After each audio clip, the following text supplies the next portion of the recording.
Hi guys, welcome back.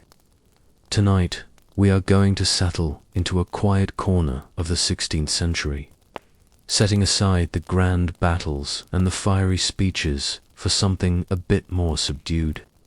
We are going to gently trace the final chapters of a long life, that of Queen Elizabeth I. There is no need for urgency here, and there is certainly no need for drama. While history often likes to paint the end of the Tudor line in strokes of tragedy or mystery, we are simply going to look at the slow, inevitable passage of time. It is a story of a woman who had outlived her era, moving through the drafty, candlelit corridors of her palaces while the world outside began to turn toward a new, uncertain age. This is not an investigation into a crime, nor is it a fast-paced medical drama. It is merely an exploration of the quiet, weary days of a monarch who had worn a crown for 44 years. We will look at the small details, the layers of white makeup, the heavy velvet robes, the silence of a court that had grown old, along with its queen. So, let the weight of the day settle behind you as we travel back to the winter of 1603, where the air is cold, the fires are low, and a queen is finally allowing herself to be tired. By the year 1602, the atmosphere within the English court had shifted into a long, sustained twilight. Elizabeth was 69 years old, a remarkable age for the period, and the vibrant, dancing Gloriana of the post-Armada years had begun to fade into a more fragile, solitary figure. The Palace of Richmond, which she often favoured in her later years for its warmth and its proximity to the river, became a place of hushed whispers and long shadows. The Queen, who had always thrived on the energy of her people and the sharp wit of her advisers, found herself in a world that felt increasingly empty. Her most trusted companions, the men and women who had stood by her through the plots and the triumphs of the mid-century, were almost all gone. William Cecil, Lord Burleigh, her most constant adviser and the man she called her spirit, had passed away years prior, leaving a void in her council that no one could truly fill. His son, Robert Cecil, was capable and diligent, but the relationship was one of business and necessity, lacking the deep, shared history of the old guard. One by one, the faces she recognized, the ladies of the bedchamber who knew her secrets and the lords who had fought for her favor, had been replaced by younger men, ambitious and impatient, who were already looking past her, toward the horizon, toward Scotland, and toward the inevitable succession of King James VI. This sense of isolation weighed heavily upon her. Elizabeth had always been a woman of immense intellectual and emotional strength, but the physical toll of nearly 7 decades was becoming impossible to ignore. Her body, once resilient enough to hunt and dance through the night, was beginning to fail her in quiet, persistent ways. She suffered from a chronic lack of sleep, often pacing her chambers in the deep hours of the night, her mind perhaps wandering back to the ghosts of her past, to her mother, Anne Boleyn, to her sister Mary, and to the many friends she had outlived. The silence of the palace at night was not a comfort to her. It was a reminder of the silence that was to come.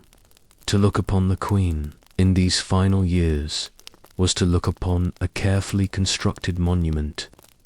Elizabeth understood the power of the image better than perhaps any monarch before her, and as her physical health declined, her public presentation became even more rigid and elaborate.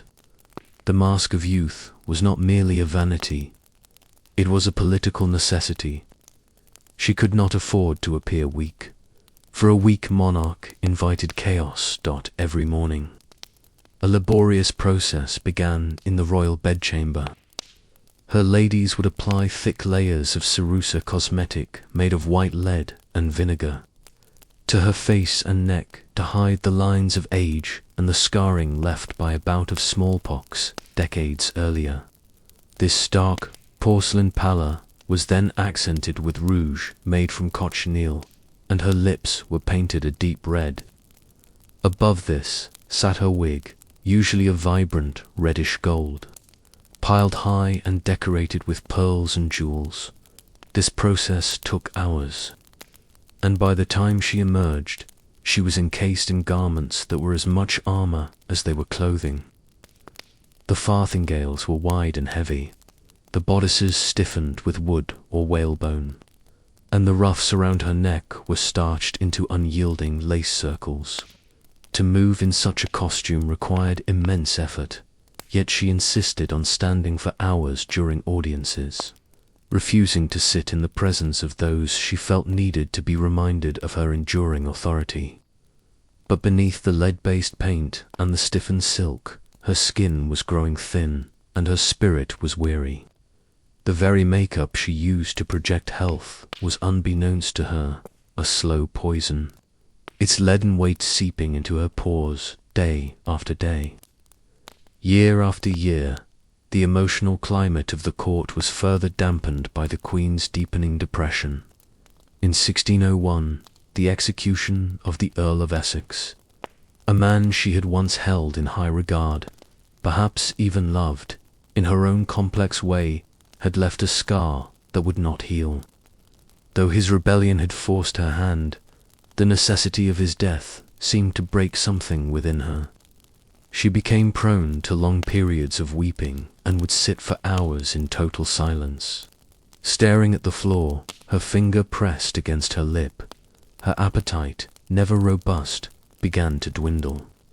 She found little pleasure in the elaborate banquets of the court, often preferring simple broths or small pieces of bread. Her ladies-in-waiting watched with growing concern as the Queen's rings began to slip from her thinning fingers. Yet she remained stubborn.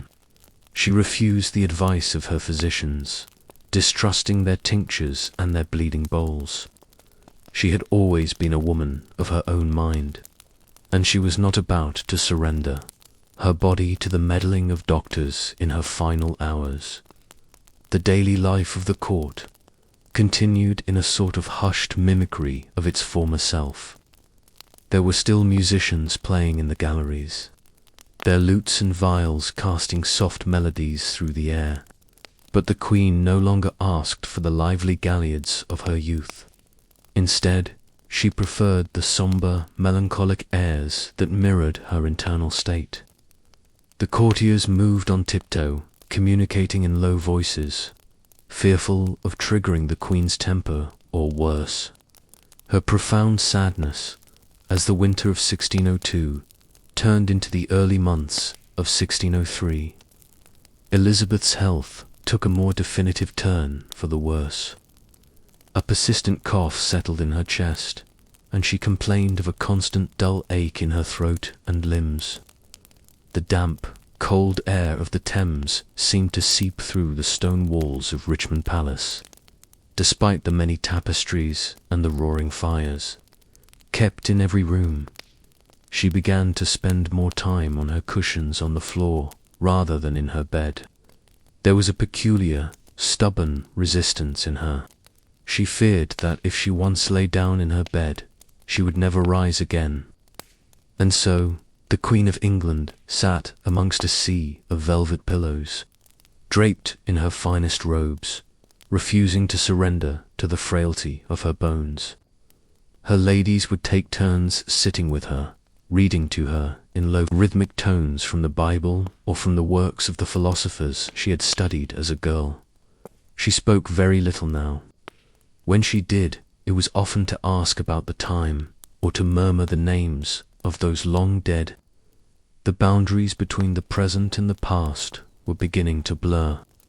In her mind, she was perhaps back at Hatfield House as a young princess, or standing before her troops at Tilbury, the wind catching her white gown. The heavy scent of incense and the metallic temps of the lead makeup hung thick in the air of the small chamber. The transition from the ruler of a empire to a tired woman waiting for the end was almost complete. There was no struggle, no frantic attempt to cling to power. There was only a slow, quiet drifting. The kingdom was quiet. The succession, though unconfirmed by her own lips, was being quietly managed by Robert Cecil in the background. The machinery of state continued to hum, but within the private apartments of the Queen. The world had shrunk to the size of a single room, a few loyal servants, and the steady, flickering light of a dozen beeswax candles. She watched the shadows dance on the ceiling, the intricate carvings of the oak beams becoming strange and unfamiliar in the dim light. Her breathing was shallow, a soft, rhythmic sound that marked the passing of the minutes. There was no pain, only a profound, encompassing heaviness, the weight of 44 years of rule, the weight of the crown, and the weight of a life lived entirely in the public eye, now finally finding its way toward the privacy of the dark.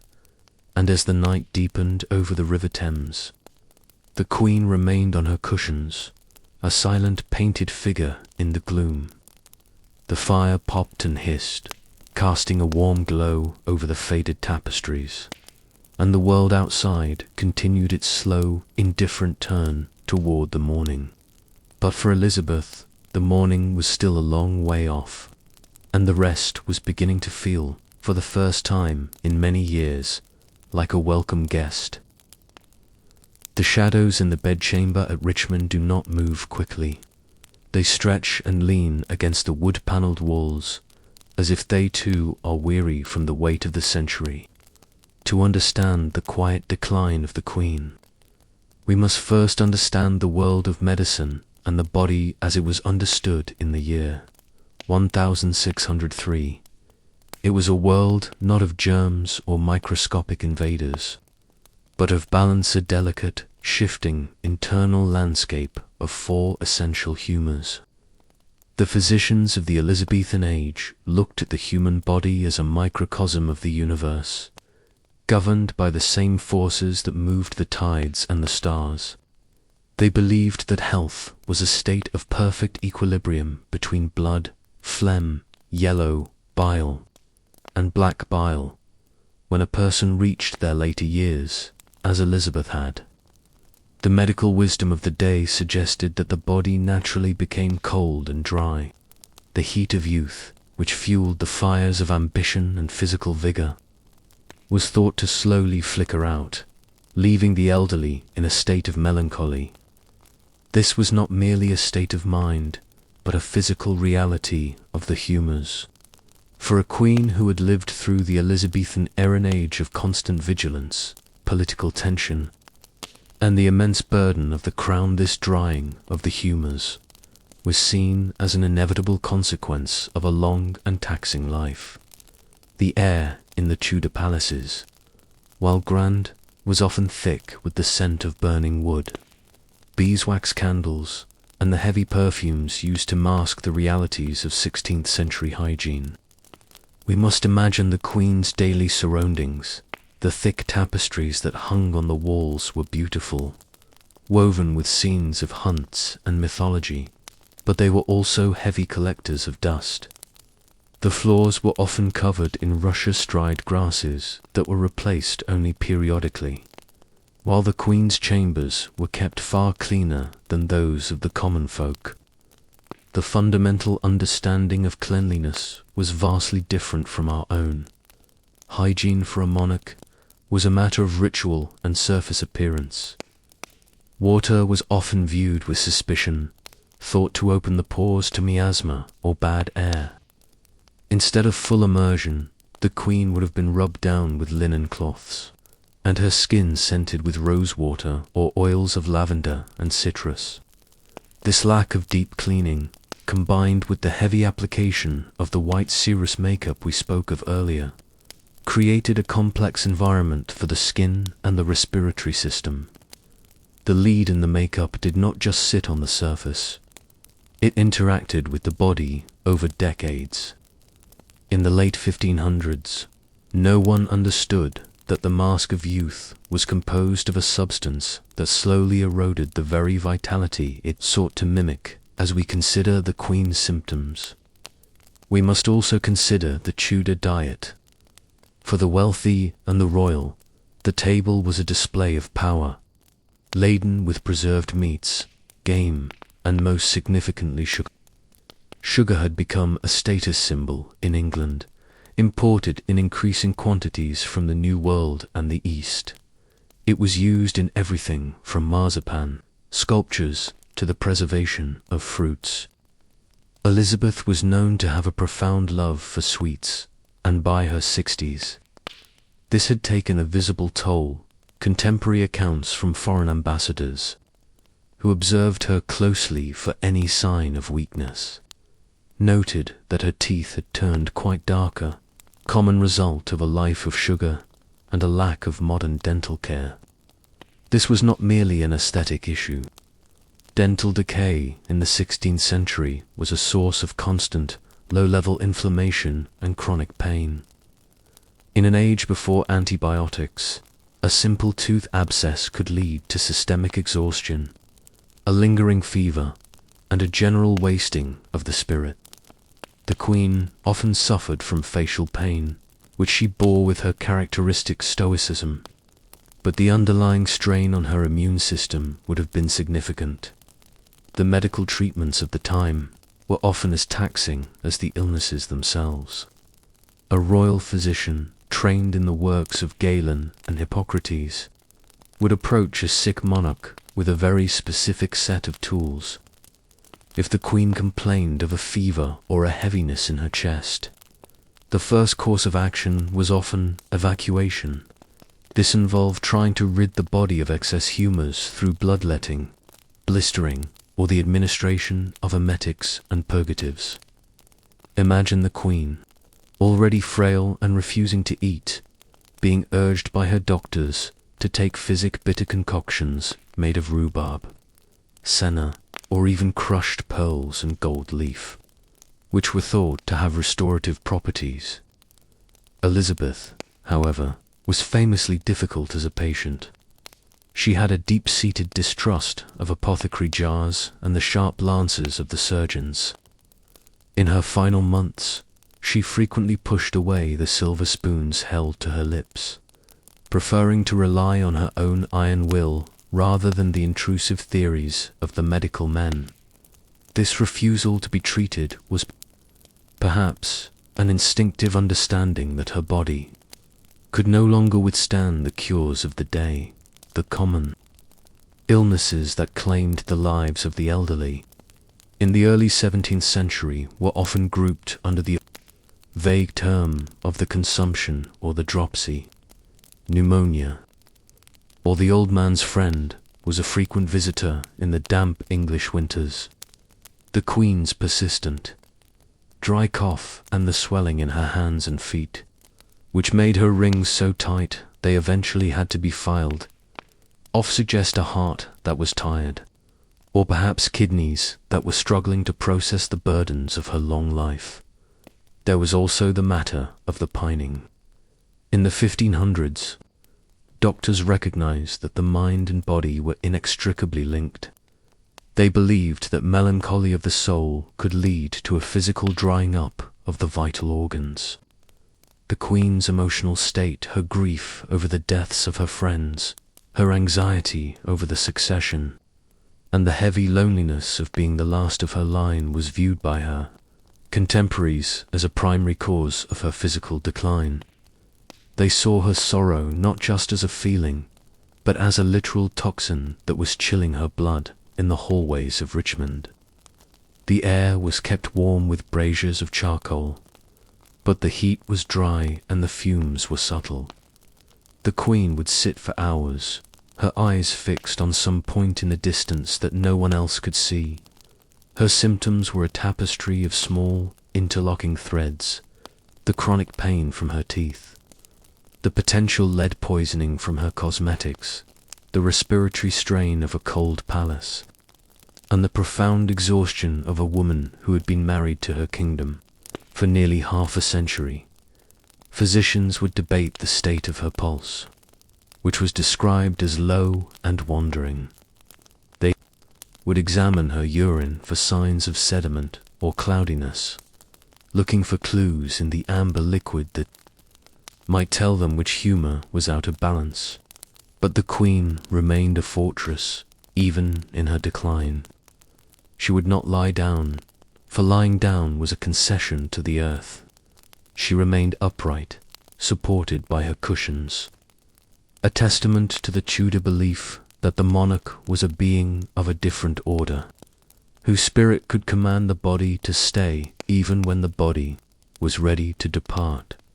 As the candles burned low in the late hours of the night, the silence in the Queen's chamber was filled only by the rhythmic sound of her shallow breathing and the occasional rustle of a silk gown as a lady-in-waiting adjusted her position. There was no talk of germs or infection.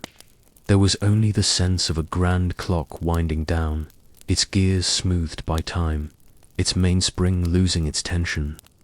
The medical knowledge of the 1500s could name the melancholy, could describe the cooling of the blood, and could offer bitter herbs, but it could not stop the quiet, steady approach of the end. The Queen's skin, beneath the remnants of the white lead, was the color of old parchment. Her hands, once praised for their long, elegant fingers, were now still and pale against the dark velvet of her cushions. Every breath she took was a small, deliberate act of sovereignty. The court waited. The doctors whispered in the corridors, their long robes sweeping the rushes. The world of medicine had done all it could, which was very little, and now it was simply a matter of the cold, and the dry humours completing their work.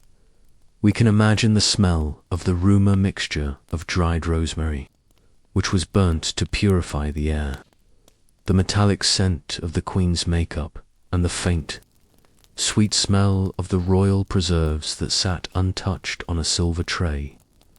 It was an atmosphere of stillness, a suspension of time where the 17th century had not quite begun and the 16th century refused to let go.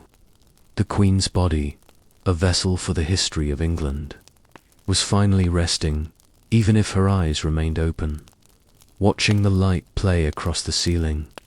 The knowledge of the era had no words for what was happening beyond the shifting of fluids and the cooling of heat. To the people of 1603, the Queen was not dying of a specific disease.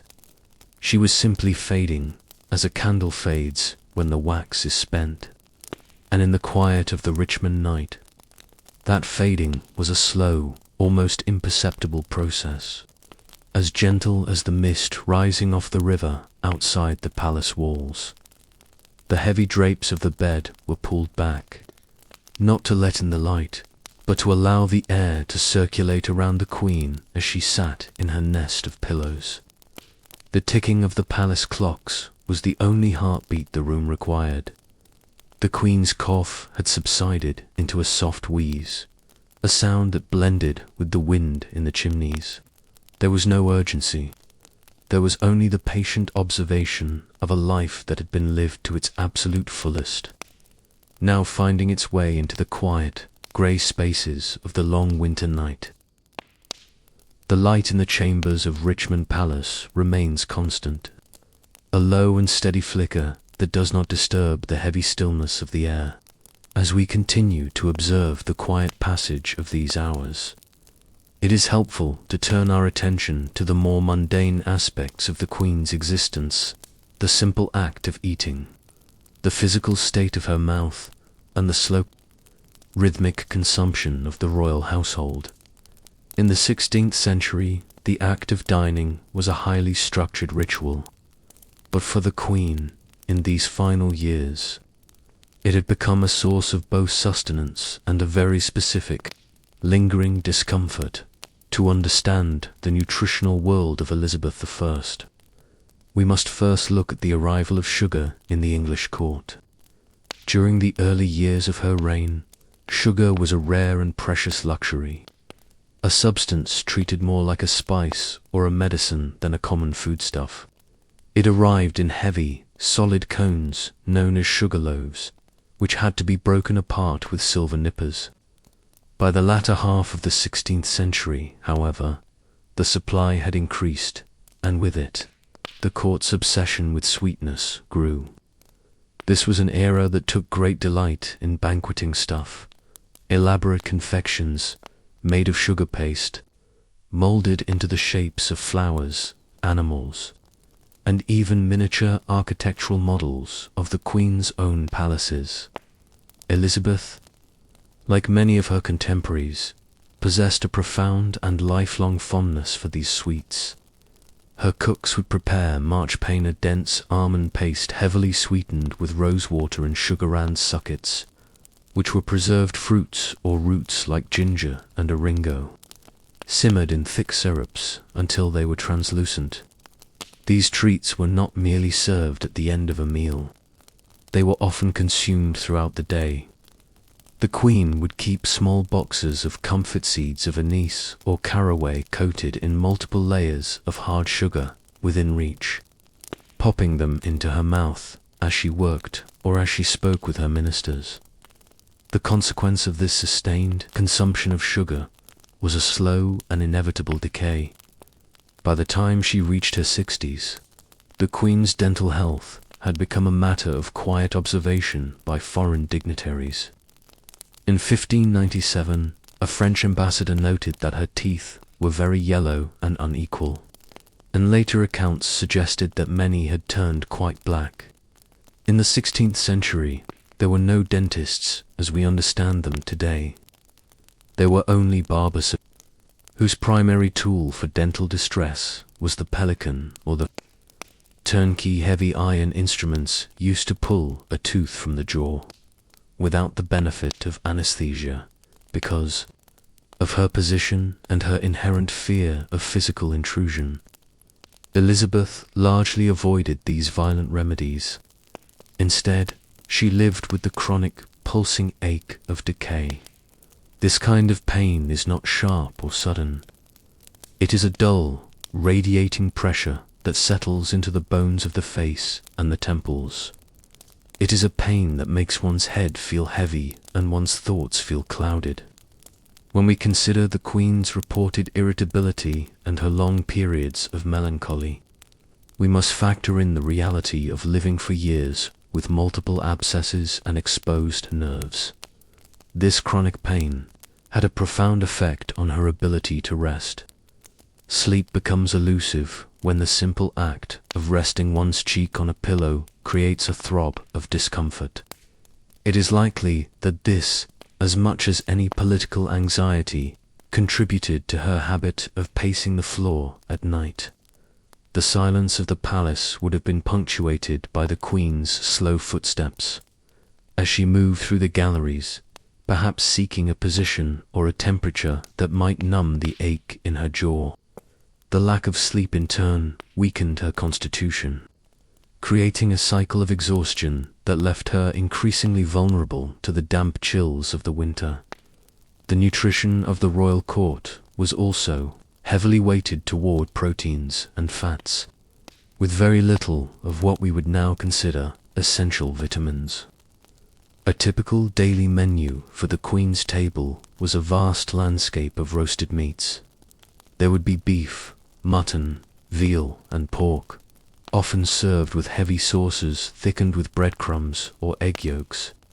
There was a great variety of poultry, and even more exotic birds like peacocks or swans, which were served in their feathers for the sake of pageantry rather than flavor. Vegetables or salads were present, but were often cooked for long periods until they were soft and their nutritional value was largely diminished. They were frequently dressed with large amounts of oil, vinegar, and, once again, sugar. Fruits were almost always cooked or preserved, as raw fruit was often viewed with suspicion by the medical authorities of the day, who believed it caused putrid fevers and disrupted the balance of the humours. For the Queen, whose digestion had grown sluggish with age, These heavy meals became a burden. In her final months, her diet narrowed significantly. She moved away from the roasted meats and the heavy pies, preferring potages, thick, slow-cooked stews made of grains, herbs, and small pieces of chicken. She would sip small amounts of ale or light wine, often diluted with water. The act of chewing had become difficult and painful due to her lost and blackened teeth, leading her to favor foods that required little effort to swallow. The kitchens at Richmond would have been a place of constant quiet industry. The clerk of the kitchen oversaw a small army of cooks, turnspits, and scullery maids, all working to ensure that the Queen's food was prepared according to the strictest protocols.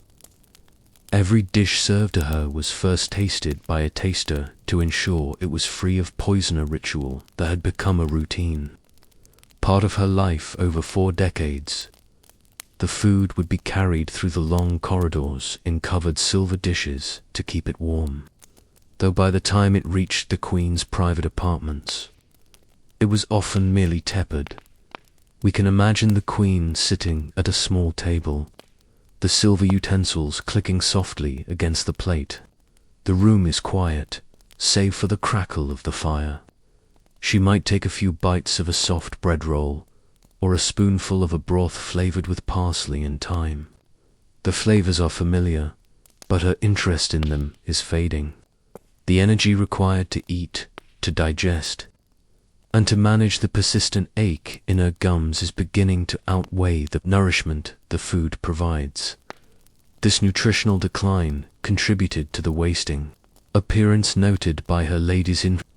Her skin grew translucent, and her frame, once upright and commanding, began to stoop. The loss of fat and muscle made her more sensitive to the cold, leading to the layers upon layers of heavy silk and velvet she wore, even when seated by a roaring hearth. The weight of her robes, sometimes adorned with hundreds of small pearls and gold threads, was itself an exhausting burden for a body that was no longer receiving adequate fuel. In the late 16th century, the connection between diet and specific diseases like scurvy was only just beginning to be glimpsed by sailors, but it was not yet applied to the sedentary life of the court.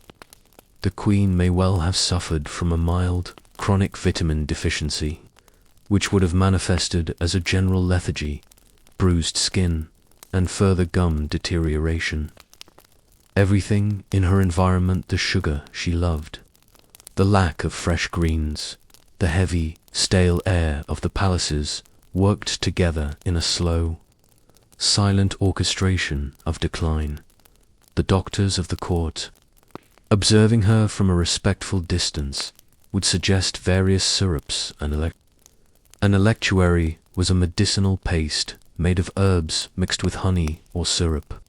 They might offer her a mixture containing a general purgative, or perhaps something containing sirupus gistoi shadows, intended to clear the brain and the senses.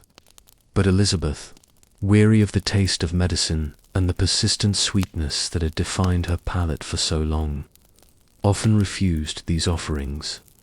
She preferred the simplicity of water or a thin gruel. The daily ritual of the court's meals continued around her, a grand machine that did not know how to stop.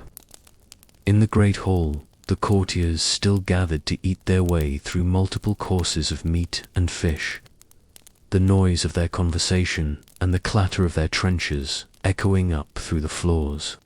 But in the Queen's inner sanctum, the process of nourishment had become a minimalist affair. It was a slow withdrawing from the physical pleasures of the world. We can think of the Queen's body as a hearth, where the wood has mostly burned down to white ash. There is still heat there, but it is a gentle, radiating heat rather than a flame. The chronic pain in her jaw has become a familiar companion, a background noise that she has learned to tune out through sheer force of will. Her sleep is not a deep, restorative plunge, but a series of shallow, drifting naps, taken while sitting upright or leaning against her many cushions. In these moments of drifting, the taste of the sugar and the smell of the roasting meats fade away, replaced by the scent of the dry rushes on the floor and the faint, a herbal aroma of the sweet powders used to freshen her linens. The world of the senses is narrowing. The complex flavors of the Tudor banquet are being replaced by the simple, neutral reality of the air she breathes. The palace clocks continue their steady, rhythmic ticking, marking the time between the small meals she no longer wants. The sun sets over the Thames, casting long, golden fingers of light across the rushes, highlighting the dust motes that dance in the still air. The Queen remains motionless, her hands resting on the velvet of her lap, her mind perhaps wandering to the orchards of her youth, where the fruit was fresh and the sugar was a rare, distant luxury. The stillness of the palace at Richmond is not merely a physical absence of sound, but a heavy, pervasive weight of silence that seems to have its own texture and history. As the Queen remains upon her cushions, we must consider the unseen burdens she carries, the invisible architecture of a mind that has held the governance of a realm for over 40 years. In the 16th century, the concept of the mind was not separated from the body, and the cares of state were believed to be physical weights that could press the very life from a heart to the Elizabethans. The spirit was fueled by vital spirits that moved through the arteries, and these spirits were easily exhausted by the heavy labor of constant vigilance.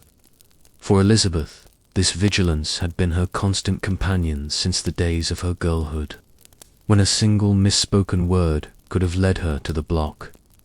But in these final months, that vigilance has turned into a profound, bone-deep weariness or mental exhaustion that the people of her time would have described as a withering of the soul.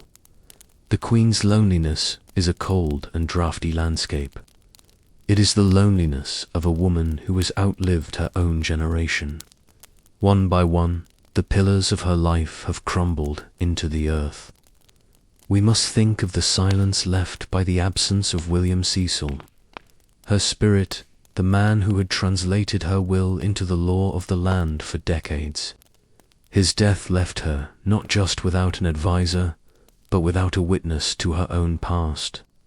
There was no one left who remembered her as she was when she first took the crown. No one who could speak to her without the heavy veneer of modern courtly ambition. Then there was the loss of Blanche Parry, her loyal lady-in-waiting, who had served her since she was an infant in the cradle, and the loss of her eyes, Robert Dudley, the Earl of Leicester, whose portrait she still kept in a private cabinet near her bed. These were the people who formed the walls of her emotional world. With them gone, the Queen was left in an open, unprotected space, surrounded by a younger generation of men like Robert Cecil and the late rebellious Essex men who were efficient, yes, but who viewed her more as a monument to be managed than as a living woman to be served. This sense of being a relic in her own court created a specific kind of mental fatigue. In the 16th century, this was often called heaviness of heart. It was understood that the heart was the seat of the will, and when the heart was burdened by the sorrows of the world, it would physically shrink and grow cold.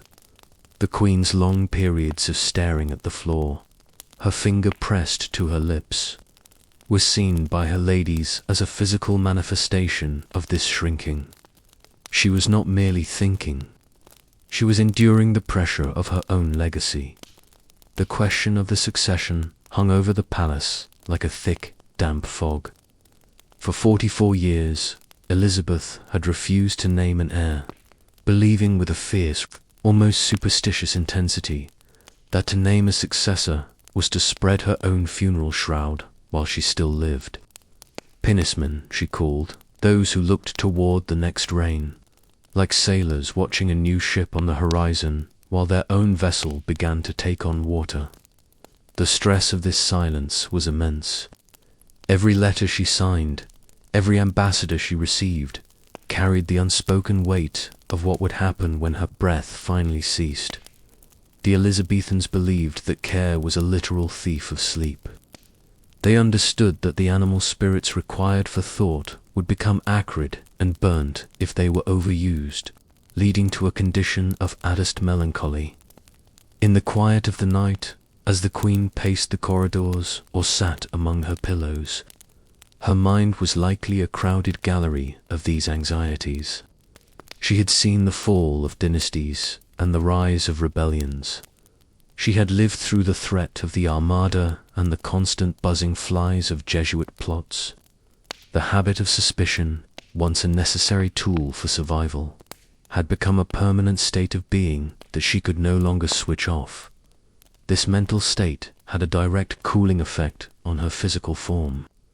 The doctors of 1603 would note that her heat was receding from her extremities and huddling around her heart, trying to protect the core of her life from the encroaching coldness of her grief. They would speak of vapors rising from the stomach to the brain, clouding her humors and making her wayward. But this waywardness was simply the exhaustion of a ruler who had been the son of England for too long and was now ready for the twilight. The daily life of the court near the end was a performance of loyalty that everyone knew was coming to a close. The courtiers would bow and scrape, their silk hose rustling on the floor, but their eyes were often fixed on the messengers arriving from the north. The Queen, with her sharp, fading intellect, was surely aware of this. To be the center of a world that is already preparing for your absence is a specific, quiet torment. It is a form of social isolation that turns a palace into a tomb before the body is even cold. She feared for the peace of her realm. She had spent her life treading a narrow path between the religious fires of the age, and the thought of England falling back into the chaos of the mid-century must have been a recurring shadow in her mind. This was not a modern stress of deadlines, but a medieval dread of the solar fear for the very commonweal she had sworn to protect. The responsibility of a monarch was seen as a divine contract, and the weight of that contract was never heavier than at the moment of its expiration. The Palace of Richmond, with its many windows looking out over the winter-stripped gardens and the grey river, offered no distractions. The Queen would watch the Thames flow by, a constant, repetitive movement that mirrored the passage of time she could no longer control. The river did not care for the Tudor line. The waters simply moved toward the sea, indifferent to the crowns and the scepters of men. This indifference of nature was perhaps a comfort to her, a reminder that the world would continue even when her own personal history reached its final period. Her ladies in waiting, women like the Countess of Warwick, would sit in the shadows, their presence a quiet anchor in the drifting sea of the Queen's thoughts. They would not speak unless spoken to, respecting the heavy silence that Elizabeth wrapped around herself like a cloak. Sometimes the Queen would call for a book of prayers or a collection of poetry, seeking the rhythmic, structured words of others to give order to the formless exhaustion in her own head. She found solace in the ancient, the repetitive, and the timeless in the 16th century. The spirit was thought to be a very delicate thing, easily bruised by unkindness or ingratitude. Elizabeth had felt the sting of both in her final years. The rebellion of Essex, the man she had favoured and promoted, was felt not just as a political betrayal, but as a literal wound to her heart. The Elizabethans believed that such wounds caused the blood to curdle and the vital flame to flicker. The memory of his execution was a constant, cold presence in the room, a ghost that she could not dismiss with a royal command. The mental exhaustion, also, manifested in her refusal of the physical comforts of her station. She would not go to bed, not because she was not tired, but because the bed represented a finality that her mind was not yet ready to accept. She remained in the middle space, neither fully asleep nor fully awake, neither fully in the world of politics nor fully in the world of the spirit. It was a meditative state, a slow dissolution of the self that had been Elizabeth by the grace of God, Queen of England. The candles in the room are replaced before they can gutter out, but the light they cast is always the same, a warm, amber glow that softens the lines of the Queen's face. The heavy tapestries depicting the stories of the ancients remain still, the figures woven into the cloth, the hunters, the goddesses, the warriors do not move, and for the Queen they have become more real than the flickering, ambitious men who wait in the presence chamber outside. She is tired of the masks. She is tired of the paint. She is tired of the eye, the political stress that once fueled her. The lion's heart she had boasted of at Tilbury has finally slowed its beat. In the quiet of Richmond, there is no more need for the lion. There is only the need for a quiet place to sit, a soft cushion, and the permission to let go of the realm. The silence of the palace is the silence of a long, slow exhale. The care that had sat upon her shoulders for 44 years is finally lifting, dissipating like the smoke from the hearth. The Queen is no longer a ruler. She is a traveller, standing on the edge of a great, quiet dark, watching the stars and waiting for the tide to turn. The exhaustion is not a pain. It is a release. It is the feeling of a heavy garment being unhooked, piece by piece, until only the simple, quiet breath remains. The night air is cold against the glass of the windows, but inside the air is still and fragrant with the smell of old wood and dying fires. The Queen's eyes are closed now, or perhaps they are open and fixed on a small, steady light in the corner of the room. It does not matter.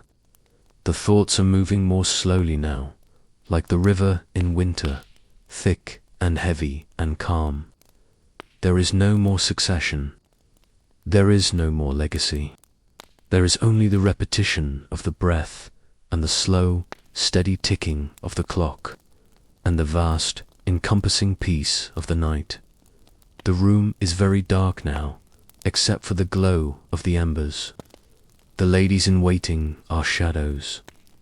The Queen is a shadow among them. The weight of the crown has been laid aside in the mind, and the spirit is finally allowing itself to be light. The air inside Richmond Palace in the early months of 1603 is thick, not only with the scent of burning oak and aromatic herbs, but with the slow, invisible weight of the winter damp. In the 16th century, the season of winter was not merely a change in the weather. It was a profound shift in the biological reality of the body. To the Elizabethan mind, the cold and the wet of the external world were constant invaders, seeking out any weakness in the internal heat of the person. For a queen who had reached her 70th year, her internal fire, that vital heat the physicians called the innate radical moisture, was flickering low, making her a quiet harbour for the seasonal humours of the earth. The winter of 1602 into 1603 was particularly unrelenting. The Thames, which flowed just beyond the palace walls, carried a deep, penetrative chill that seeped through the stone and settled into the very bones of those within.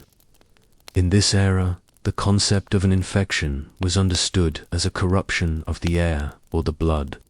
Without the knowledge of microscopic life, a fever was seen as the body's attempt to cook away these corruptions, a desperate internal boiling that often exhausted the patient before the illness could be purged. For the elderly, whose strength was already spent, even a minor corruptioner, simple cold or a lingering cough, was viewed with a quiet, somber dread. we must consider the state of the Queen's immune system. Though they had no such word for it then, they spoke instead of fortitude and the strength of the spirits. Decades of lead-based makeup had likely thinned her skin and burdened her internal organs, while the chronic inflammation from her dental decay acted as a slow, constant drain on her resilience. In the dampness of Richmond, a small scratch, a sore throat, or a slight congestion of the lungs did not remain a minor inconvenience. In a body so taxed, these small things became heavy anchors, pulling the spirit down into a state of lethargy. The physicians of the time monitored the Queen's temperature with a focus that was both meticulous and limited. They would press their palms to her forehead and her wrists, feeling for the burning or the shaking ague. A fever was not measured in degrees, but in its rhythm whether it was a quotidian fever that returned every day or a tertian that came every other.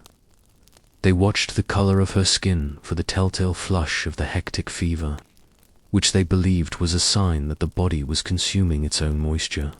As the Queen sat upon her cushions, her skin often vacillated between a waxen pallor and a sudden, dry heat, a sign that her internal balance was struggling to find its centre. Seasonal sickness in England was a recurring cycle that the population accepted with a grim, quiet patience.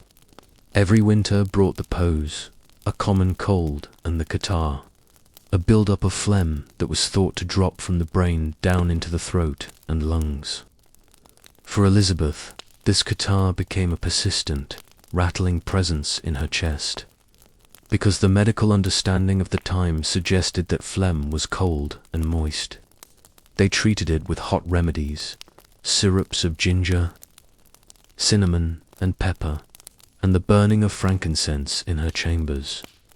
These treatments, while fragrant, often did little to clear the congestion that made every breath a small, audible labour in the 16th century. A minor infection of the throat, which we might now dismiss, was a gateway to the quinsy. This was a swelling so severe it could impede the ability to swallow or even to speak. Elizabeth's refusal to eat or drink in her final weeks may have been as much a result of this physical constriction as it was of her mental state. The membranes of the throat, weakened by age and the dry air of the palace fires, were easily inflamed. To the doctors, this was a gathering of humours in the neck, and they could only suggest gargles of honey and vinegar or the application of warm poultices made of linseed and flour. To the outside of the throat, the hygiene of the sick room played a quiet role in the progression of these illnesses, while the Queen's linens were changed frequently. The heavy velvet bed hangings and the thick tapestries were rarely cleaned. They held the moisture of the winter air and the dust of the charcoal fires, creating an environment that was stagnant and heavy. The miasma theory of disease held that bad smells carried sickness, so the room was constantly filled with the smoke of sweet wood and the scent of rosewater. This created a dense, hazy atmosphere that, while pleasing to the nose, likely added to the Queen's respiratory burden. Immune weakness in the elderly was often described as a failing of the concoctive powers. The Elizabethans believed the body had 3 digestions, one in the stomach, one in the liver, and one in the tissues. When these concoctions failed, the blood became crude and watery, unable to nourish the limbs. This is why the Queen's hands and feet felt perpetually cold, and why she complained of a numbness in her extremities. The vital spirits were withdrawing, huddling around the heart and the brain in a final, defensive posture. Minor illnesses became fatal in this era because there was no way to stop the sepsis or the putrefaction once it entered the blood. A small infection in the gums or a blister on the foot could lead to a lingering fever that slowly eroded the patient's strength over weeks. Elizabeth had spent her life avoiding the physic of her doctors, but in these final months, her body was no longer able to mount its own defense. The corruptions of the winter were settling in, and the Queen, who had survived smallpox and countless threats to her life, was now finding herself undone by the simple, repetitive cycles of the seasons. The winter conditions at Richmond were a backdrop to this decline. The windows were often covered with heavy wooden shutters to keep out the ill winds of the river, leaving the rooms in a state of perpetual amber twilight. The only light came from the hearth and the thick beeswax candles, which cast long swaying shadows across the ceiling. In this dimness, the passage of time was marked not by the sun, but by the ritual of the watch, the changing of the ladies-in-waiting who sat by the Queen. Their voices hushed and their movements slow. We can imagine the Queen's breath as a soft, rhythmic fog in the cool air of the chamber. Each inhalation was a deliberate gathering of the pneuma, the life force of the air. When the air is cold and damp, it is heavy, and for a weakened pair of lungs, it feels as though the atmosphere itself is a weight. The repetitive sound of her coughing was the only thing that broke the silence of the deep night, a dry, hollow sound that echoed against the oak-panelled walls. Her ladies would offer her lozenges of sugar and licorice, but she would often simply hold them in her hand, the heat of her palm eventually melting the sweet into a sticky residue. The relationship between the Queen and her environment had become one of total stasis. She did not move from her cushions, and the room did not move around her. The infections that whispered through the palace, the minor fevers that the younger courtiers shook off with a day's rest lingered in the Queen's apartments, finding no resistance. The Elizabethans believed that the breath of the young could sustain the old, and so the Queen's ladies would stay close to her, their own health a supposed shield against the encroaching cold. But the winter of 1603 was too deep, and the Queen's defences were too thin. There was a quiet, clinical observation in the way the court watched her. They noted the shrunkenness of her features and the clouding of her eyes. These were seen as signs that the moisture of life was being dried up by the inward fire of the fever. The Queen's mind, perhaps affected by the rising toxins in her system, began to drift. She was no longer concerned with the Spanish or the Scots. She was concerned with the heaviness of her own limbs and the persistent, dull ache in her chest. In the late 1500s, the death of a monarch was often preceded by what they called the Great Silence. It was a period where the Queen stopped communicating with the outside world and retreated into the interior landscape of her own physical struggle. This silence was not a lack of thought, but a total concentration of energy on the simple act of existing.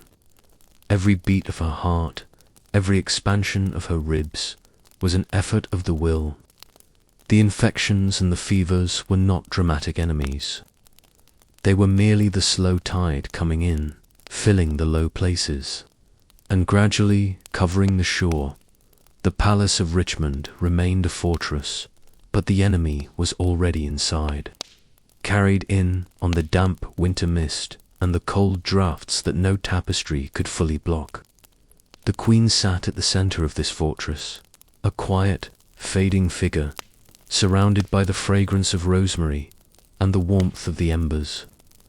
The world outside was frozen, the trees in the park standing like skeletons against the grey sky, and the river moving with a sluggish, icy weight. Inside, the repetition of the rituals continued. The possets of warm milk and ale were prepared and taken away. The linens were smoothed. The candles were replaced.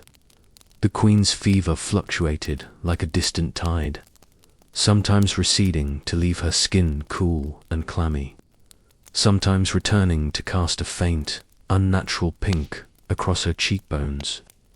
She did not speak of the pain, She did not speak of the cold. She simply remained a monument of endurance in a body that was slowly returning to the elements. The light in the Queen's chamber has softened into a permanent amber glow, as the candles are replaced with such quiet regularity that the room seems to exist outside. The traditional passage of day and night. In this 6th chapter of our exploration, we turn our attention to the quiet theories that historians have gathered over the centuries, the silent, internal processes that may have led to the cessation of such a long and significant life. When we look back from our modern vantage point, we do so with a calm, analytical eye, acknowledging that in 1603, the language of medicine was a language of poetry and philosophy, while today it is one of biology and chemistry. Historians often speak of the possibility of a slow, systemic failure, a quiet shutting down of the various gates of the body, which might have begun months or even years before the end.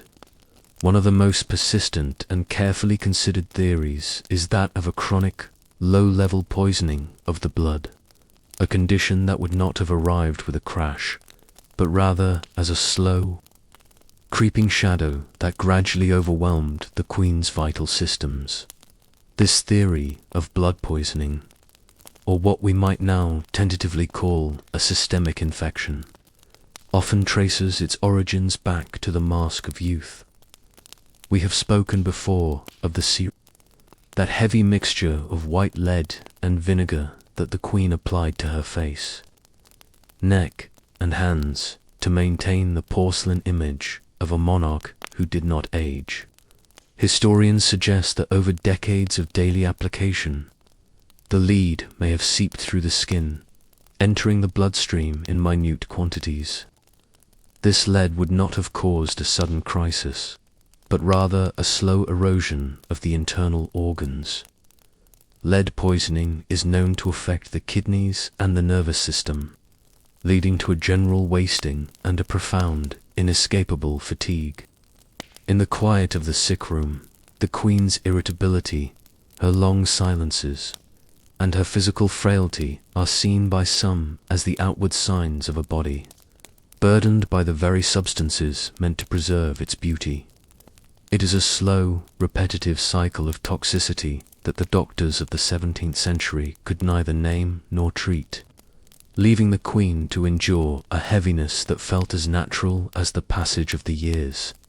As we consider the possibility of organ failure, we move through the theories with the same slow, deliberate pace as the Queen's ladies. Historians often point to the swelling of her hands and feet. The dropsy mentioned in contemporary accounts as a sign that her heart or her kidneys were no longer able to manage the fluids of her body. In the 16th century, this was seen as a failure of the concoctive heat, but modern analysis suggests a more mechanical decline. If the heart grows tired after 70 years of maintaining the rhythm of a kingdom, the circulation slows and the extremities become cold and heavy. This would explain why the Queen found it so difficult to stand, yet refused to lie down. The pressure on her chest and the fluid in her lungs would have made breathing easier in an upright position. Every breath became a slow, conscious act of will, a rhythmic labor that occupied her mind and kept her anchored to the cushions in the center of the room. The uncertainty of these theories is something historians treat with a quiet, scholarly respect. There is no definitive autopsy, no medical chart from 1603 that can tell us the exact state of her internal landscape. We are left with the observations of those who stood in the shadows, men like Robert Cecil and the ladies of the bedchamber. They wrote of her lethargy and her want of appetite, symptoms that are so broad they could belong to a dozen different conditions. Some historians suggest that the Queen may have suffered from a chronic bronchial infection, a winter cough that finally turned into pneumonia in the damp air of Richmond. This would have placed an immense strain on her heart, leading to a gradual, peaceful shutting down of her systems. The uncertainty is not a mystery to be solved with excitement, but a soft, blurred edge to the historical record, much like the way the edges of the room blur in the low light of the evening. We must also consider the role of the chronic inflammation we discussed previously, stemming from her dental health and the potential for a localized infection to have become systemic. A persistent abscess in the jaw can, over time, release toxins into the blood, a process that would further weaken the heart and the brain. Historians look at the Queen's final weeks and see a woman whose immune fortitude was being attacked from multiple directions. It was not one single illness that claimed her, but a confluence of shadows: the lead in her makeup, the decay in her teeth, the cold in her lungs, and the grief in her heart. Each of these factors worked together in a slow, repetitive orchestration, gently pulling her away from the world of the living. The organ failure was likely a staggered process, a quiet closing of doors as the body decided it could no longer sustain the effort of the crown. The doctors of the court, in their hushed consultations, would have spoken of the failure of the vital faculty. They believed that the soul was connected to the body through a series of threads or vapors, and as these vapors grew thin, the soul began to detach. Modern historians translate this into the language of metabolic decline. As the kidneys failed to filter the blood, a state of uremia might have set in, leading to the mental cloudiness and the deep, trance-like silences that Elizabeth experienced. This is a peaceful way for a life to end. It is a gradual drifting into a sleep that becomes deeper and deeper. The Queen staring at the floor was not necessarily a sign of despair, but perhaps a sign of this internal drifting, as her brain began to disengage from the sensory details of the palace and turn inward toward the quiet. The palace itself seemed to mimic this internal shutdown. The routines became more repetitive and less meaningful. The reports from the borders were read in lower tones, and the Queen's responses became shorter, eventually fading into mere nods or gestures. Historians note that she remained composed until the very end, a testament to a nervous system that, while failing, maintained the dignity of her station. The uncertainty of her diagnosis, whether it was the pining, the dropsy, or the lead, matters less than the fact of her endurance. She was a woman who had lived a life of extraordinary intensity, and her body was now claiming its right to be tired. The theories of historians are like the dust motes in the chamber. They hang in the air, illuminated by the light of the candles, but they do not disturb the stillness. The seasonal cold of 1603 continued to press against the windows of Richmond, a constant reminder of the fragility of the human form. If we accept the theory of pneumonia or a severe respiratory infection, we can see how the cold air of the river would have been a final, quiet catalyst. The lungs, already weakened by the smoky air of the palace and the catarrh of the season, would have slowly filled with fluid, making the exchange of air a more and more delicate process. This leads to a state of hypoxia, a quiet lowering of the oxygen in the blood that produces a sense of calm and a lack of awareness of one's surroundings. In this state, the Queen would have felt as though she were floating, the cushions beneath her becoming as soft as the clouds she might have seen from her window in the spring. As the organs began their final, slow withdrawal, the body's internal temperature would have dropped. The ladies in waiting would have brought more blankets, more warming pans, and more furs. But the cold was now coming from within. This cooling of the humours was the ultimate sign to the 16th century mind that the end was near. Historians describe this phase as a gentle dissolution. There were no sudden crises, no frantic efforts to revive her. The court had accepted the inevitable, and the Queen herself seemed to have reached a state of profound agreement with her own body. The blood poisoning, the organ failure, the exhaustion, all these names we give to the process are merely different ways of describing a single, natural event: the slowing of the clock, the repetitive nature of her final days, the sitting, the staring, the shallow breathing is a comfort to those who study her life. It suggests a transition that was not marked by the violence that had characterized much of the Tudor century. It was a transition of shadows and whispers. The speculation about her cause of death continues, and will likely never be settled. But in the silence of the history books, as in the silence of the palace, the exact cause is less important than the quietude of the departure. The uncertainty is a blanket that covers the end of the reign, allowing the Queen to remain a figure of dignity, untroubled by the invasive prying of modern medicine. We can imagine the Queen's pulse as a very thin thread, a tiny, rhythmic pulse that the physician feels at her wrist with a light touch. It is a slow, steady beat, marking the time that remains. The spirits are retreating to the heart, and the heart is preparing to let go.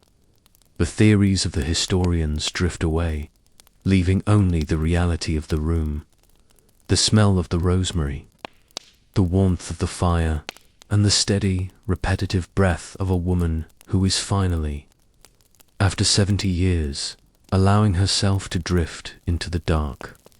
The state of England, the succession, the wars, and the plots are all far away now, replaced by the simple, quiet rhythm of a body finding its way to rest. The light in the chambers of Richmond Palace has become a permanent, unchanging element, a soft amber glow that neither waxes nor wanes as the hours of late March 1603 continue their slow, repetitive progression. In this 7th chapter of our exploration, we turn our attention to the specific physical behaviors and the documented observations of those who stood vigil during the Queen's final days. The historical record is particularly detailed here, provided by the letters and journals of courtiers such as Robert Carey and the reports of the French ambassador, André Hérault, Sire de Mace. These accounts do not speak of grand gestures or final speeches, but of a profound and settled silencer, physical state of being that was both stationary and absolute. The Queen, having retreated to her cushions upon the floor, remained in a seated position for the better part of 4 days and nights, a feat of physical endurance that defied the frailty of her 70 years. The refusal to lie down is one of the most consistently documented aspects of this period. To the observers of the time, this was a source of great distress and confusion. Her ladies-in-waiting and her physicians repeatedly urged her to move to her bed, yet she remained fixed among her pillows. From a purely physiological perspective, this behavior is often seen in those whose respiratory systems are struggling. The upright position allows the lungs to expand more fully against the weight of the torso. For Elizabeth, the act of sitting was perhaps the only way to maintain the rhythm of her breath. She sat with her eyes open and fixed upon the floor, her finger pressed perpetually against her lip, a gesture of deep internal concentration. The servants moved around her with rhythmic precision, replacing candles before they could flicker and refreshing the herbal braziers. But the Queen remained as motionless as the stone. Effigies in Westminster Abbey, the observations from the courtiers describe a woman who had moved beyond the need for verbal communication.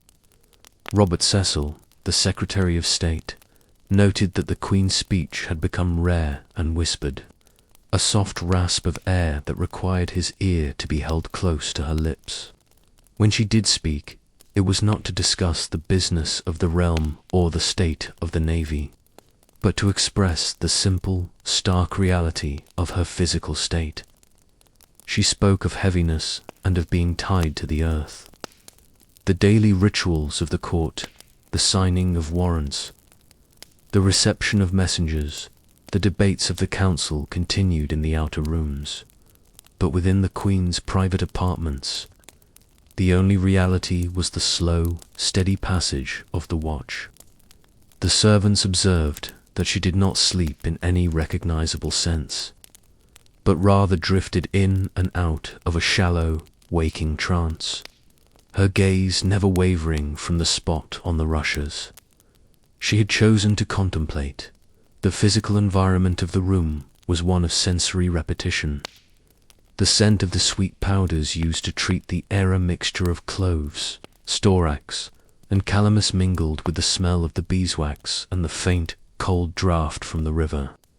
The ladies of the bedchamber, such as Lady Scrope and the Countess of Warwick, took turns sitting on the floor near her, their presence a silent testimony to the longevity of her reign. These women observed the Queen's skin growing thinner and more translucent, the veins beneath the surface appearing as delicate blue threads. They noted that she refused all physic, pushing away the silver cups of cordials and the spoons of broth. This refusal was recorded not as an act of temper, but as a quiet, final withdrawal from the necessities of the body. The nutrition she had once required was no longer part of the landscape of her existence. In the hallways outside, the atmosphere was one of suspended animation. The courtiers, accustomed to the Queen's sharp wit and her commanding presence, struggled to reconcile the Gloriana of their memories with the silent figure on the cushions. They stood in clusters, their voices lowered to a rhythmic hum, discussing the reports of the Queen's lethargy. There was a specific focus on her hands, those long, elegant fingers that had been praised by poets for decades. It was observed that she would sometimes pick at the threads of her velvet robes, a repetitive, unconscious movement that suggested the carthologia often seen in the final stages of a systemic decline. Yet, even in this state, the authority of her person remained. No one dared to move her by force. The Queen's will, though no longer expressed in words, remained the governing law of the chamber. The silence of the Queen was not an empty silence. It was a state of being that commanded the room. Historians note that for hours at a time, the only sound in the apartment was the ticking of the clocks and the occasional crackle of the wood in the hearth. The servants who brought in the fresh linens and the warming pans moved with a specialized, silent gait, their shoes barely making a sound upon the rushes. They saw a woman who was no longer a participant in the world, but an observer of her own departure. The reports sent to the continent described her as patient and melancholy, terms that in the 17th century described a cold, dry state of the humours. The uncertainty of the court regarding the succession added a layer of quiet tension to the air, but within the Queen's immediate circle, that tension was replaced by the repetitive, hypnotic nature of the vigil. As the days passed, the physical toll of her seated position became more evident. Her legs began to swell the dropsy we have discussed, and her breathing became more laboured, a soft, rattling sound that the Elizabethans called the death row, though they did not yet use it with the finality of later centuries. They viewed it as the congestion of the spirits. Despite this, she remained upright. It was only when her strength was utterly spent, and she had slipped into a deeper state of unconsciousness, that her advisers and ladies finally moved her to her bed. This transition was done with great care and silence, the heavy, silken sheets being pulled back to receive the frame of the woman who had not felt their warmth for many days. The act of lying down was the final concession to the earth, a movement from the vertical world of the living to the horizontal world of rest. The observations of the servants at this moment are telling.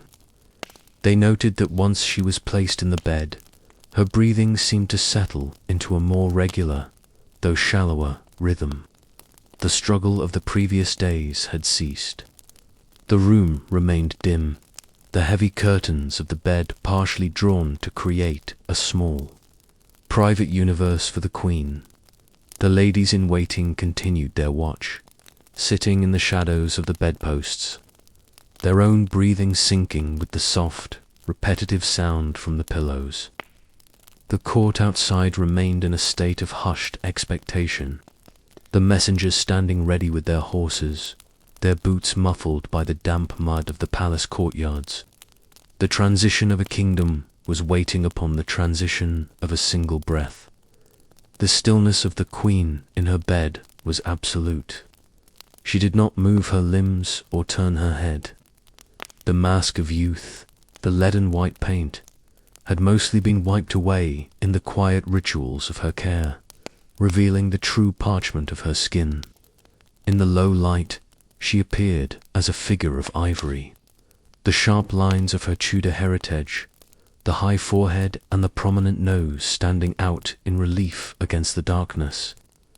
The courtiers who were permitted to enter for a final look observed a woman who had finally found the quietus she had spoken of in her own poetry.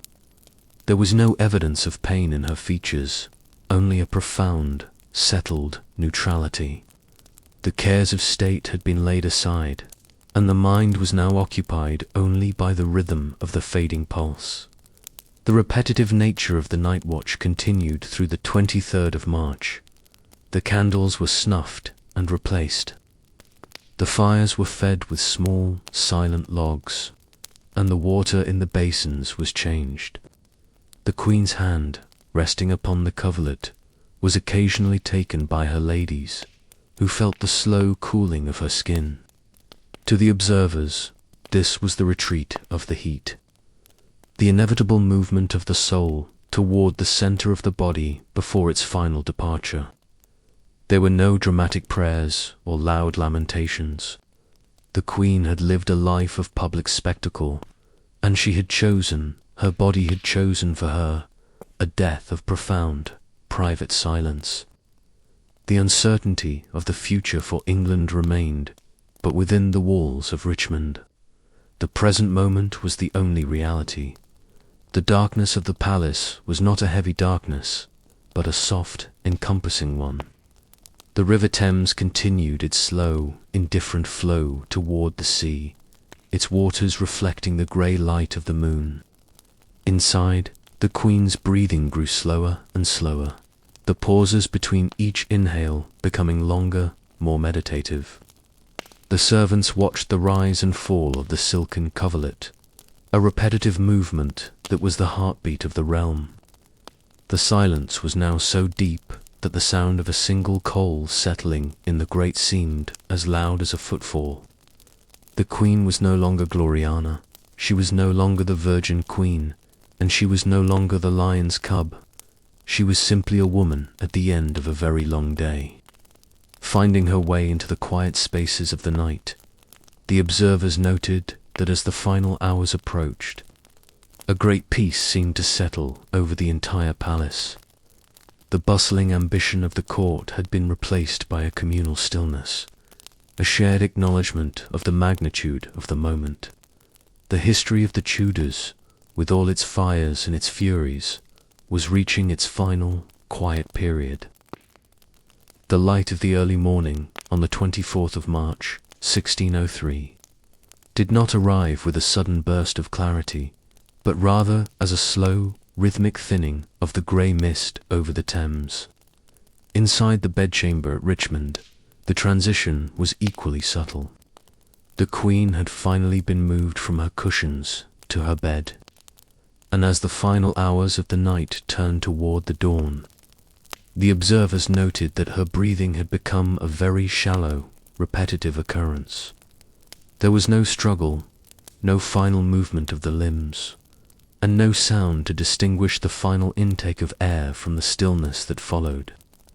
It was a moment of profound clinical silence, The recording of the death of Elizabeth I was handled with a quiet, administrative precision that reflected the gravity of the event. In the 16th century, the death of a monarch was not merely a private end, but a formal cessation of the state's primary engine. At approximately 3 o'clock in the morning, the physicians and the ladies who had been maintaining their vigil for days observed that the Queen's pulse had finally ceased to beat against the skin of her wrist. There was a pause, a slow gathering of the witnesses, and then the official declaration was made. The great silence of her final weeks had transitioned into the permanent silence of history. The immediate reaction of the court was not one of loud lamentation or chaotic grief, but of a hushed and highly structured urgency. The mechanism of the succession, which had been coiled like a spring for years, began to uncurl with a steady, rhythmic mechanicalness. Robert Cecil, who had been the architect of the transition, moved with a quiet authority through the corridors of Richmond. The first task was to ensure the security of the palace and the city. The gates were closed, the guards were doubled, and the various officials were informed in low, steady tones. There was a pervasive sense of relief that the long wait was over, mixed with the somber reality of the end of an era that had spanned nearly half a century. The customs surrounding a royal death were ancient and deeply ingrained in the ritual of the Tudor court. The moment the breath left the body politic was seen to have shifted. The first formal act was the removal of the coronation ring from the Queen's finger. This ring, which she had worn for 44 years, and which had grown so tight it had to be filed off shortly before her end, was a symbol of her marriage to the English state. Once removed, it was entrusted to Sir Robert Carey, who had been waiting in the palace with his horse saddled. He slipped the ring into his pocket and began a long, repetitive ride north to Scotland, to bring the official token to King James in the chamber itself. The ladies in waiting began the quiet, repetitive work of preparing the body. This process, known as laying out, was done with a professional neutrality that had been practiced for generations of royal departures. The Queen's face was cleaned of any remaining cosmetics, the white lead and rouge wiped away to reveal the natural stillness of the features. Her hair was brushed, and she was dressed in a simple, white linen shift. The room was kept cool, and the heavy drapes were pulled tight to maintain a sense of timelessness. There was no rush to move the body. The Queen remained in her bed, a silent figure of ivory and linen, while the world outside began to process the news of the transition. The recording of the time and manner of death was essential for the legal stability of the realm. The physicians prepared a brief, factual summary of her final days, focusing on the fading of the spirits and the settling of the humors. There were no mentions of the psychological burdens or the emotional isolations we have discussed. The record was a cold, clinical account of a biological engine reaching its natural conclusion. This document served as the official proof that the Queen had died of natural causes, a vital necessity in an age where plots and poison were constant anxieties. As the news began to filter out from the inner sanctum to the wider court, the atmosphere of the palace shifted into a state of suspended mourning. This was a period governed by strict protocol. The courtiers were expected to dress in dark colors, and the music and revelry of the palace were replaced by the rhythmic tolling of the bells from the nearby churches. The sound of the bells, a slow and repetitive iron pulse, carried the news across the river and into the streets of London. The people, waking to the sound, understood the signal. The Golden Age had ended, not with a roar, but with a quiet, early morning exhale in a drafty room at Richmond. The customs of the time also required the creation of an effigy, because the period between death and burial could be quite long, often several weeks, to allow for the preparation of the funeral. Life-sized wax or wooden model of the monarch was created. This effigy was dressed in the queen's robes and placed atop her coffin during the processions, a repetitive reminder of her living presence even as the body was being preserved.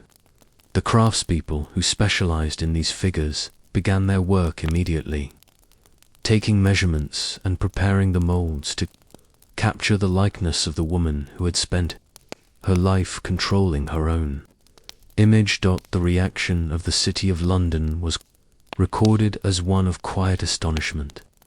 There was no rioting, no celebration, and no panic. The transition to the Stuart line, so long feared, was happening with a steadiness that seemed almost anticlimactic.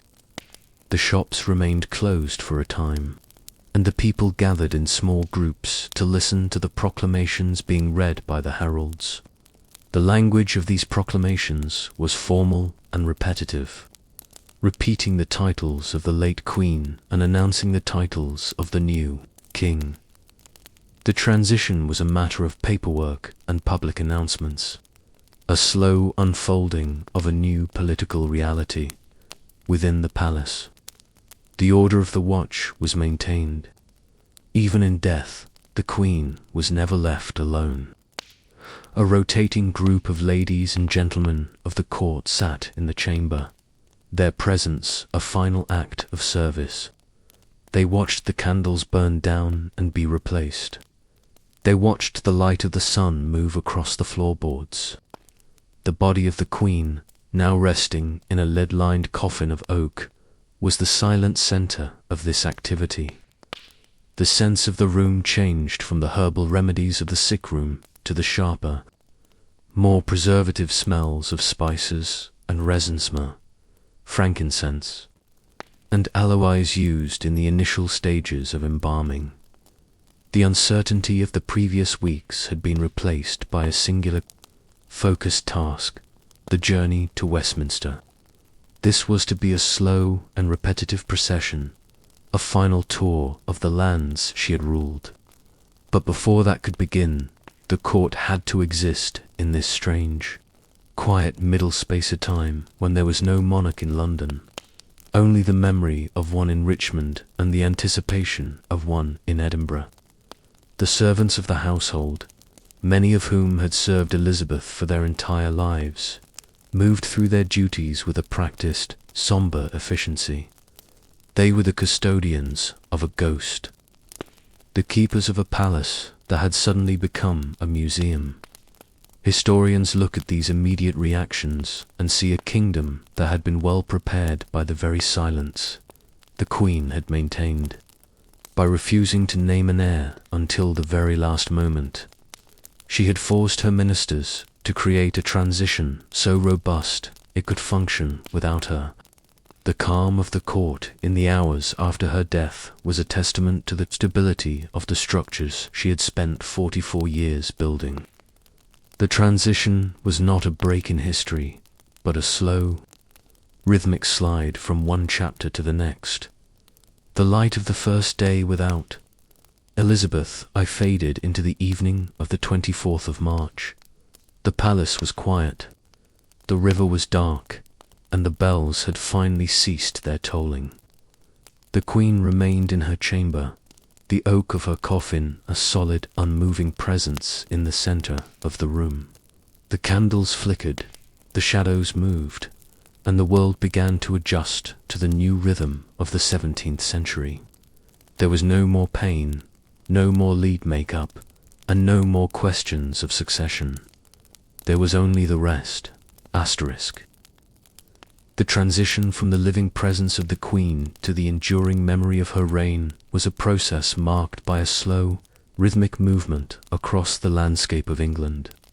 As the news of the 24th of March began to settle into the minds of the populace, the atmosphere transformed into one of quiet, repetitive reflection. To the people of 1603, The death of Elizabeth I was not merely the passing of a woman, but the closing of a profound biological and spiritual cycle that had defined the boundaries of their world. Most living Englishmen had known no other monarch. Her image was the only one they had seen on their coins, and her name was the only one they had included in their weekly prayers. The response was not characterized by the sharp edges of shock, but by a heavy, atmospheric stillness that seemed to mirror the grey, damp spring of the English countryside. The burial preparations were a study in the meticulous and the unhurried. The royal body, having been moved from Richmond to Whitehall by water, travelled along the Thames in a sombre, torchlit procession of barges.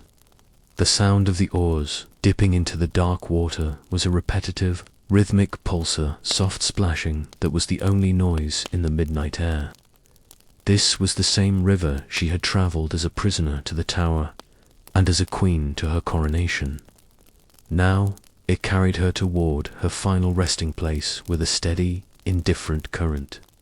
The people who stood on the banks did not cheer or wail. They watched in silence the light of the torches, reflecting in their eyes as the black-draped barge moved slowly through the mist. The public understanding of her death at the time was rooted deeply in the concept of the great chain of being. It was believed that the monarch was the vital link between the divine and the earthly, and her departure was seen as a natural, if somber, realignment of the universe. The poets and chroniclers of the day began to write of her not as a person who had suffered from fevers or dental pain, but as a phoenix or a Cynthia who had simply withdrawn her light from the world. This was the beginning of the transformation of the woman into the mytha process that occurred with the same slow, inevitable pace as the drying of the ink on the funeral proclamations. The mourning was a formal, structured experience, a way for the kingdom to exhale after 44 years of sustained tension. On the 28th of April, the funeral procession itself moved through the streets of London toward Westminster Abbey. It was a visual representation of the entire Elizabethan social order, a long, repetitive line of figures dressed in the deepest blacks. First came the poor of the city, followed by the servants of the royal household, the clerks, the knights, and the lords, all walking in a measured, slow-motion gait. In the centre of this sea of black was the funeral car, drawn by horses draped in velvet. Atop the coffin sat the effigy we have discussed, a waxwork figure of the Queen in her full parliamentary robes, holding the orb and sceptre. To the thousands of people who lined the streets, it appeared as if the Queen was still among them, watching them with her painted, unblinking eyes as she moved through the rain. The reaction of the crowd was recorded by chroniclers like John Stowe, who noted that when the effigy passed, there was a general sighing, groaning, and weeping that rose from the people. It was not a violent outburst, but a collective, rhythmic sound, like the wind moving through a forest. This was the great sigh of the Tudor age. The people understood that they were witnessing the burial of a century. The rain fell steadily, a repetitive tapping on the umbrellas and the cobblestones, adding to the sense of a world being washed clean for a new occupant. The legacy of the Queen was, at that moment, a physical weight felt by everyone in the city, a sense of debt to a woman who had provided a rare, sustained period of internal peace inside the abbey. The air was cool and smelled of ancient stone and fresh incense. The funeral service was a long, structured ritual of Latin and English, a series of repetitive prayers and psalms that had been spoken over the graves of kings for centuries. The music was sombre and slow, the voices of the choir rising into the high, vaulted ceilings, and fading into the shadows of the rafters. There was no mention of the political anxieties of the succession or the failures of the later years. The focus was entirely on the divine right and the princely virtues. The body was lowered into the vault of her grandfather, Henry VII, joining the ancestors of her line in a final, quiet assembly. The burial of Elizabeth I marked the beginning of what historians of the time called the Elizabethan afterglow. Even as King James I made his way south, the people continued to talk of the old queen with a repetitive, nostalgic fondness. They spoke of the golden days of good Queen Bess, a phrase that began to circulate almost before the dirt had settled over her coffin. This legacy was not built on modern analysis of her policies, but on the memory of her voice and her presence. The people understood her death as the completion of a masterpiece, a long, complex work that had finally reached its concluding period. The uncertainty of the future made the stability of the past appear even more solid and comforting. The Palace of Richmond, once the center of the Queen's private world, was now quiet. The cushions had been moved, the fires had been allowed to go out, and the shutters were closed against the spring sun. The servants had been dispersed or reassigned, and the repetitive rituals of the watch were over. The silence that had once been filled with the Queen's shallow breathing was now a hollow, architectural silence. The legacy she left behind was written in the laws of the land and the stability of the church, but for the common person. It was written in the simple fact that they could sleep at night without the fear of civil war. This was the peace of Elizabeth, a legacy of quietude. The customs of mourning continued for many months. The courtiers wore their black bands, and the churches continued to hold commemorative services where the same psalms were sung and the same eulogies were read. This repetition was a form of collective healing, a way for the kingdom to slowly detach itself from the woman who had been its mother and its mistress. To the Elizabethan mind, the Queen had not truly left. She had merely moved from the palace to the monument, from the body to the memory. This transition was as calm and as steady as the turning of the seasons. We can imagine the atmosphere of the abbey in the weeks following the burial. The pilgrims and the curious would come to stand by the vault, their footsteps echoing softly on the stone floor. The light would stream through the stained glass, casting patterns of red and blue across the place where the Tudor line ended. There was a sense of closure that was both profound and gentle. The wars with Spain, the plots of the Scots, and the struggles of the Parliament were all quiet now, buried beneath the weight of the marble and the history.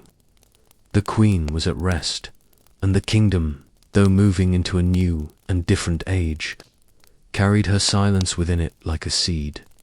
The memory of her final days, the sitting on the cushions, the refusal to lie down, the long stares at the floor was softened by the passage of time.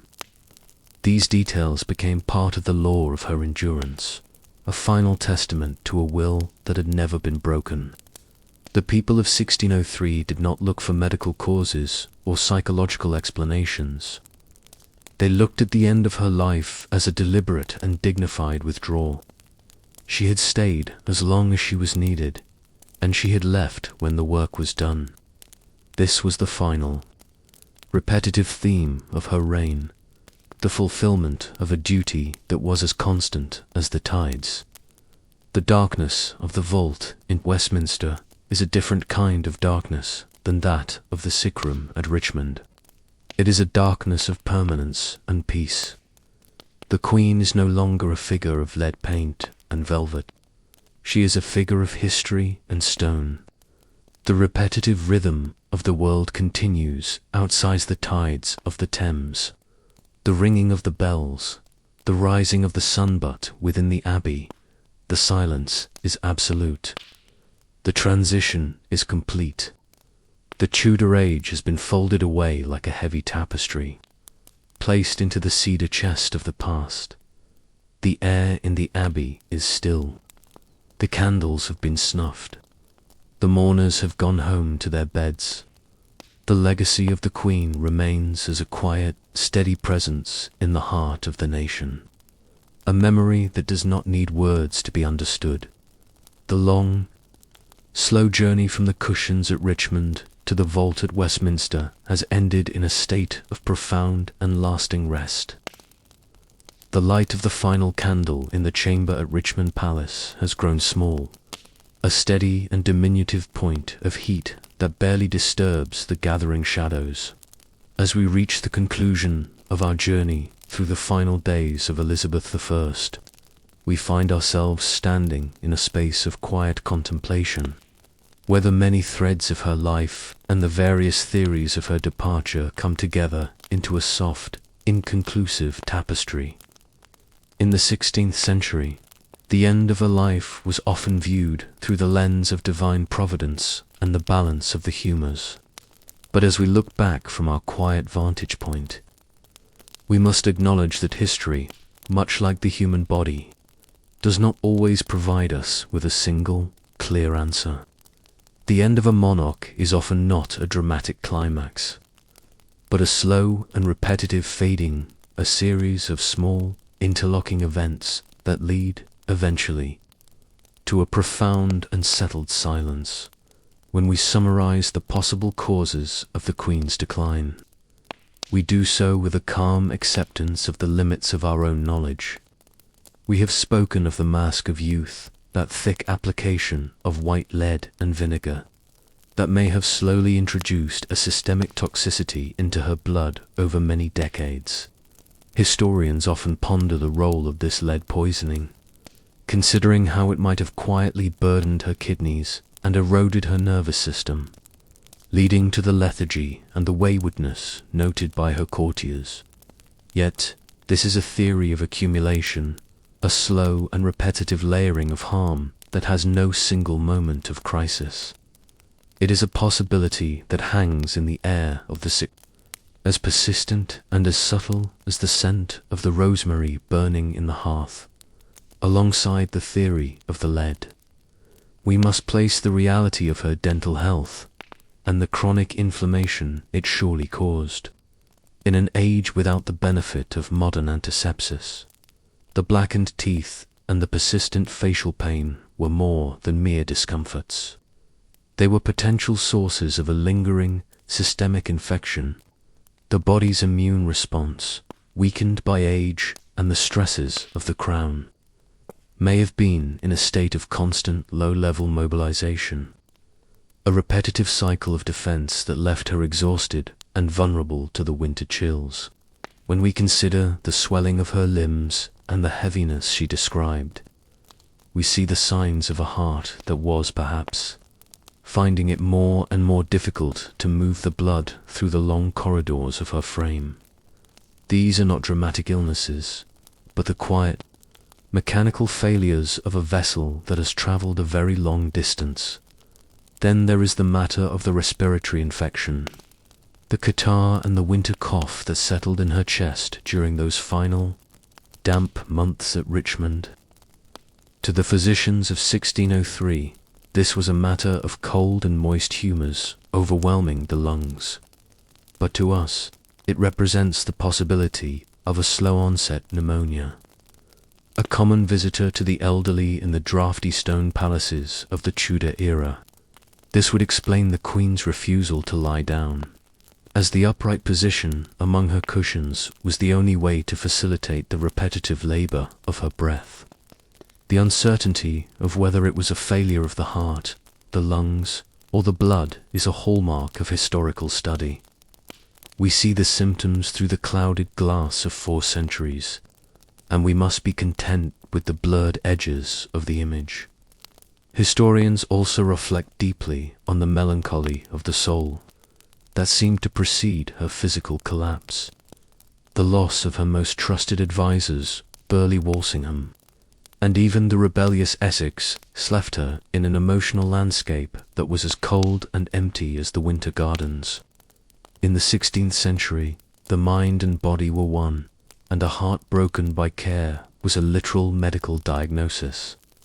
The mental exhaustion of 44 years of rule, the constant vigilance required to maintain the peace of a kingdom, and the deep loneliness of being the last of her line, all acted as a slow drain on her vital spirits. This exhaustion was not a sudden event, but a repetitive wearing away of the will, until the body simply followed the spirit into a state of rest. As we look at these theories, the lead, the infection, the heart, and the grief, we see that they do not compete with one another. Instead, they exist in a state of quiet alignment. History often ends not with a single cause, but with a confluence of factors that make the continuation of life no longer possible. The uncertainty is not a failure of our research, but a reflection of the reality of the time. The Queen died as she had lived, in a state of complex, multifaceted mystery. The limits of our medical understanding in 1603, and the limits of our historical records today, mean that Elizabeth I remains, in her final moments, a figure who defies simple categorization. This lack of a definitive conclusion is, in its own way, a sleep-friendly truth. It allows the story to fade out gradually, rather than ending with the sharp strike of a gavel. There is a calm acceptance in the way history often concludes. We are drawn to the grand battles and the fiery speeches of the Queen's youth. But the reality of her end was a quiet room, a few loyal ladies, and the steady ticking of a clock. This is the way of many great lives. They do not end in a flash of light, but in a slow receding of the tide. The Golden Age did not stop. It simply transitioned into the grey light of a new morning. The repetitive rituals of the court, the preparation of the body, and the slow procession to the abbey were all ways for the world to adjust to the absence of a woman who had been its centre for so long. The legacy she left behind was not a single monument, but a kingdom that was stable enough to continue without her. The silence of Richmond Palace in the days following the death was a profound and meditative silence. The great silence of the Queen had become the silence of the state. As we reflect on this, we find a sense of quiet closure. The struggle is over, the pain has ceased, and the questions of the succession have been answered by the steady movement of the heralds.